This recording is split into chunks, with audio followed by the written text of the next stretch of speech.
Planogram Builder Tutorial 4, Introduction to the Database.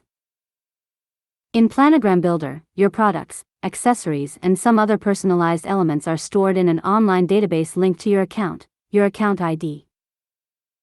There is typically one or a few users in charge of managing your database content, with the role of Planogram Builder Administrator. If you have only one user in your account, you are automatically a Planogram Builder Administrator. The other users in your company usually have the role of standard users. They can use the products of your database to create planograms, but they can't edit the database. This tutorial is therefore only useful if you are a Planogram Builder Administrator. To learn how the database works, start Planogram Builder. Click on Database, where you can edit its content.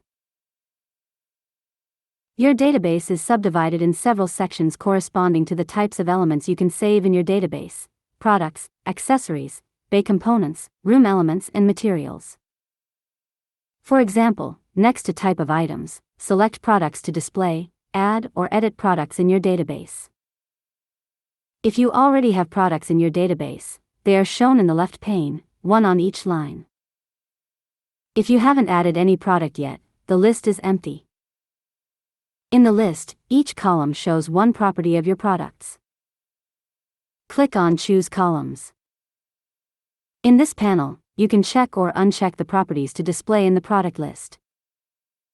Note that the description of each property will be reviewed in further tutorials. In this tutorial, to prepare your database, we will review and configure only the properties which are customizable. Under Description, there are 3 properties to classify and easily find your products: category, brand, and product line. If these 3 properties don't match your internal classification scheme, change them as follows, ideally before adding any product to your database. Close the list of properties, then click on Settings. Under Settings affecting all users, Item Classification Properties, change the property labels as desired.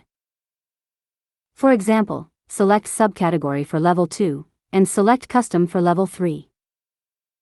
Now type Family in the text box as a custom label for Level 3 and press Enter to validate. Finally, click on the X to close the settings.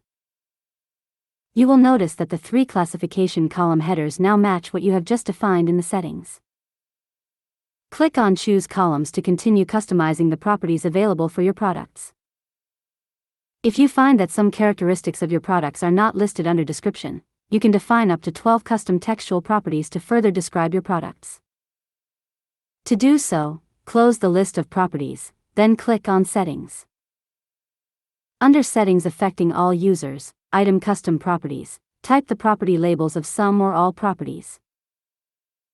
As an example, enter GTN next to Custom Property 1 and press Enter to validate. Note, if you are using Planogram Builder Full 3D version, don't define custom properties for pricing or quantity sold, as these are not managed in the database but in a specific task of Planogram Builder. Now close the settings.